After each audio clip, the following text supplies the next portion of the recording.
those two. I mean, those two lines. The white one. It's just the white one. Yeah, just white one is like nearly. You're not gonna be able to see. It's for them. It's for them. Okay. I mean, if they're mine, like we're not even watching the camera. I mean, you might as well start with that, you know? Yeah, sure. You can't do anything about the white lights. It's fine. Let's go. Okay, you guys ready? Yeah. Okay, we'll be about 15 minutes. You guys can either use this or the one coming around. We'll be able to hear everything. Sure. It might be easier for them to pass the mic. Pass a mic seems easier, yeah.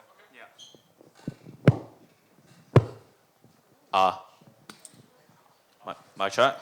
Okay, let's get going. First question.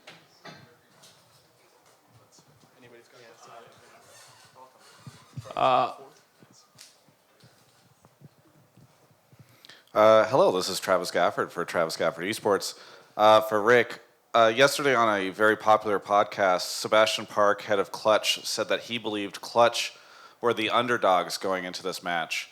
Did you agree with that sentiment before the match began? Well, over dinner, we debated this. I don't know if we came to an actual resolution on who was the underdog, but I can honestly say that I'm extremely impressed and proud of the rebound from our team after a very difficult series against TL last week. We had a bye week, which we earned through great play all regular season, great coaching all regular season. We experimented with rest. We experimented with getting some of our academy players opportunities. And we learned from that, I think. A credit to, not to take anything away from TL or 100 Thieves that have gone on to play tomorrow for the split championship, but it is a split championship. We have a goal that we started out at the beginning of the year to be at Worlds and to win Worlds. So this is as good a feeling as you could have coming in third, playing the way we played. I don't think Clutch is as poor of a team as they may have performed today, and I don't think we were as off against TL as we were that day either. So I've been impressed with what Clutch has done entering the league on such a short notice to make the playoffs is something we didn't do as an organization until this year. Took us 2.5 years, took them one split. So congratulations to them, and we'll see them in about a month and a half again in the summer split. Hi, Cass Marshall, Red Bull Esports. This question is for Rick. You've been very visibly part of the organization, on the front lines since the inception of the organization, and I'm wondering how you balance being personally involved with the players and also being able to make the professional business decisions, and how you strike that balance as an owner. Thank you for your question. Just want to remind all of you that I did not compete today. So I'd like you to talk to these guys because they're the heroes here today. I'll give this answer though to that. You build it, and you only balance any of this with teammates that are far wiser than you when it comes to the game, far wiser than you in business. And I've been blessed with partners like Amit and Stratton Sklavos, the Deshis, Khalid. I can name a number of people here, the Yankees partnerships. I go back to employee number one. These guys may have heard me say this before. I knock on the door. I see Jake Fife, who's our GM. He's been there from day one. I look at Jared Jeffries, came out of the NBA and with the Denver Nuggets front office. These are all individuals who come from sport, but they have committed their life to this team and these players and the growth of esports, no more or less than I have. And so I'm really surrounded by an amazing group of teammates, and I'm really grateful for that. And now the players.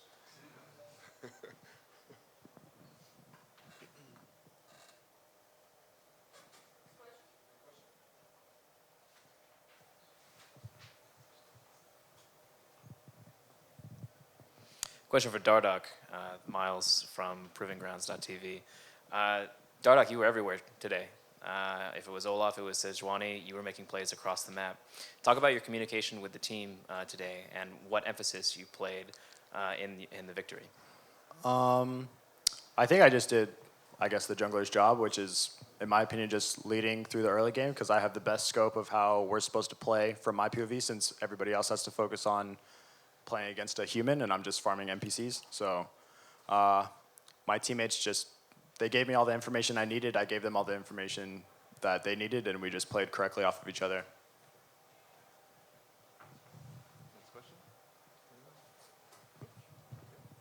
Hello, Cap from Proving Grounds as well. This is for Huni. You're going into the Rift Rivals, which means facing off against EU and some people you might remember. How do you feel about that and going into EU and what that entails? Yeah, I was just watching before I played the game, and there was a EU, 3 matches, and then it was pretty fun to watch. It went like 5 games, and like it having ends up a close game with just kind of backdooring the Nexus, and I'm just really excited for playing just like international. I mean, my first goal wasn't playing for MSI, obviously, just winning for a spring split, and would have been like way happier. But still, with rivals, it's like you get the chance to actually play against like international league. So from there, it's just like I think I just want to prove that I'm still a good player, just individually too, and also teams that we got. Unfortunately, we got the 3rd places, but I still think that we're the 2nd best team in the LCS next to Team Liquid. So we will see on the League Rivals. Like we're gonna be like way better.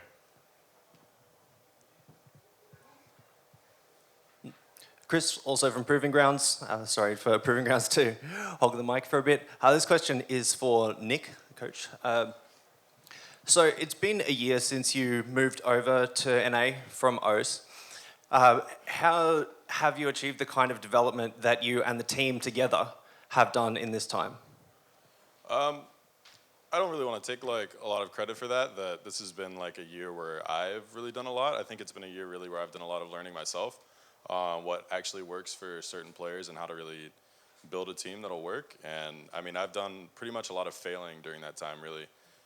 Even my time in Australia was a lot of failing, as I'm sure you know. Just a lot of learning from every player I've worked with. I've learned at least something from it. So I have a lot of things to give to the players that we've had in the past that taught me different things about the game and different things about how to be a better coach, and especially these guys that split too. Learning just what I can do better to help enable them so they can be the best team they can be. Hi, Cass Marshall again. This question is for Adrian. This has been a massive split for supports in North America with Aframu taking MVP. You have Biofrost, Smoothie, just a really tough tough split for supports to stand out. How did you find that affected your performance during the split? And did the challenge push you to be better, or did you find it a struggle? This split, I think support was really diverse because you could play both range and melee supports. So I think the support role is really important about the team. So they looked really well because they gave their support resources. So I don't think they're necessarily better than anyone. Like there's no like huge leader. Just Aframu just always likes to play skill shot champions and playmakers. So yeah, he just always looks more flashy, but it's just support playing for the team. Hi, Thomas Baker here with the Game House. I wanted to ask Alltech, with the meta being so bottom lane centric and Clutch seeming to win a lot of their most recent matches focusing on the bottom lane, specifically, Hakuo and Thresh, was there anything specific that you guys prepared for this series that helped you win today? Not really. I don't. Well, at least for bot lane, he played really well on Thresh, and I don't remember what else he played against TSM, but his Thresh was looking really good coming out of the win from TSM. But overall, personally, I'm not really afraid of just 2v2 against CG's bot lane. So I mean, I can play a lot of picks too. So even if you go 4-5 in the ban phase, I can play a lot of champions that maybe they don't expect. And I think me and Adrian both have like unique picks that we can always pull out. That obviously we practice in scrim for it. Any other questions?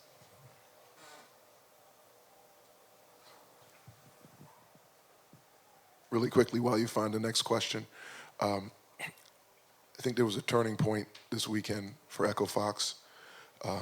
Once I saw the picture on the beach of Huni, and once Adrian took Ellie down 2-0, I knew we were going to go and play well today. Everyone's so serious.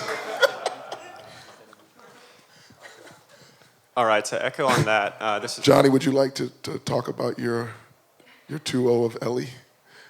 Oh yeah, so you know, Ellie's I think he works at the office back in LA, and you know, me and Hooney would always play ping pong, and you know, we would challenge him all the time, but we would never beat him for like, I don't know, like 3 or 4 months, and you know, we came to Miami and I just 2-0'd him yesterday, so obviously we're gonna win today. Yeah.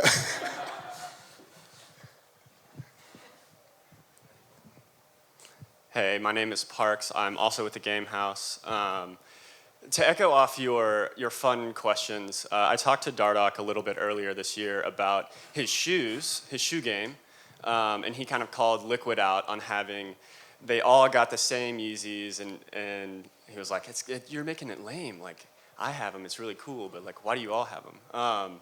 But they're also in the finals, so I'm just curious. You did really well, you got your new ones, but are they maybe a buff? Is there like a shoe buff that they have? No. There we go. If anything, it was a shoe nerf. That's why we won one game.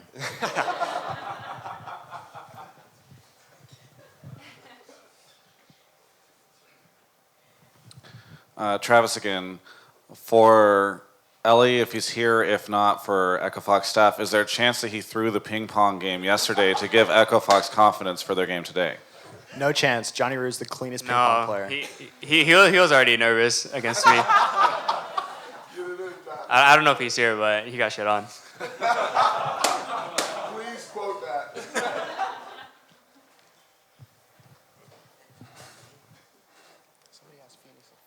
Hello, it's Cap again with Proving Grounds. I don't know who to direct this to, but who is responsible for these awesome jerseys that you guys have? Because everyone else is going super serious, but you guys went full on Miami with this. Is it Haley?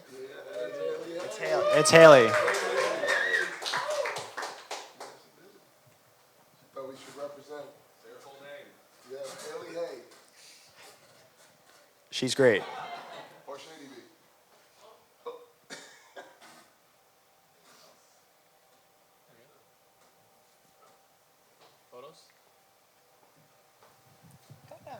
So, question for Phoenix. The mid lane has, always been this really flashy role, but Riot has always been sort of cutting back solo carry power. They're starting to reverse that. But as the mid laner, did you feel a lot of pressure in this split to sort of have to work with the team and not have that single solo carry, or did you find it really easy to work in a team environment and work with the squad? Of course, when I feel stressed and when I doesn't have confidence, our like Fox management is trying helping me like give me a break, something like that. But yeah, my team just helped me.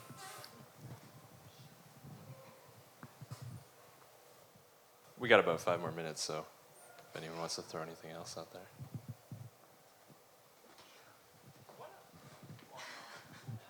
Hey, Tyler, ESPN. If you can go across the line, predictions for tomorrow, TL versus 100 Thieves. Just give who you think is going to win and the scoreline from all of you, if that's okay. I find myself growing in knowledge around League of Legends, but I don't go as in depth when it comes to I think accurate predictions quite yet. But I think I misspoke on stage when I was looking to remind or send out a message to Doublelift that this is his family here. We're happy that he's here. We love him. We want to surround him with love at this tough time. I think the way he played and the ability for him to block out the tragedy in in these moments and play on such an epic level. We know he's been great. I think he's going to continue to be great this weekend, and I think that's going to be a little too much for 100 Thieves. Yeah, as I said earlier, like definitely we're kind of the second best team in the LCS right now. So pretty sure it's like Team Liquid is gonna be like way more chance that they're gonna win, and because we know like we have playing 100 Thieves and Team Liquid in here, like we were playing scrim each other, and definitely feel like Team Liquid is having more struggling when playing against them. So from there, like I can only see like Team Liquid is gonna be like having pretty easy game, and I definitely personally too, definitely it's better to win Team Liquid, because we lost against Team Liquid. Yeah, pretty much the same. I think just the way that both teams play the game is really primarily through bottom, and it's hard to argue that Doublelift is better, in my opinion. So definitely from personal experience, scrims have been way harder versus Team Liquid, but I also recognize the fact that it is Afro Moon and best of 5, so it could go either way. But I do think Team Liquid will win probably 3-1 at the most for 100 Thieves, I think, one game. Yeah, I feel same. I think Team Liquid will win with 3-1 score, and Team Liquid will lose one game because Cody's son will pop up. Yeah, just from our scrims, TL has been the harder opponent. So, and we lost them in the semis. So, I want TL to win, and I'm pretty sure they're gonna win at least 3-0 or 3-1. Team Liquid 3-0 for sure. Yeah, I mean, TL wins 3-1 unless like Cody and Afro have like the series of their life pretty much. Just kidding. One more question if anyone Oh, wants I put 100 Civ 3 to win. since everyone put here, I feel better for them. We're gonna be like really getting playing a lot after the invasion, like 100 Thieves. And it's me. We'll I get put flamed as a 100. group. It's gonna be like all We're as a out. group. We get flamed as a group. Yeah, man. I mean, worst case, we're fanboys. Cool. Any parting things, questions, or comments, or anything like that? Otherwise, what's up? If we're done with questions, we'd love to get a couple of photos of the guys up here in your super slick Miami themed jerseys. That makes me too. Yeah, no, we'd love for you to be up in there. Guys.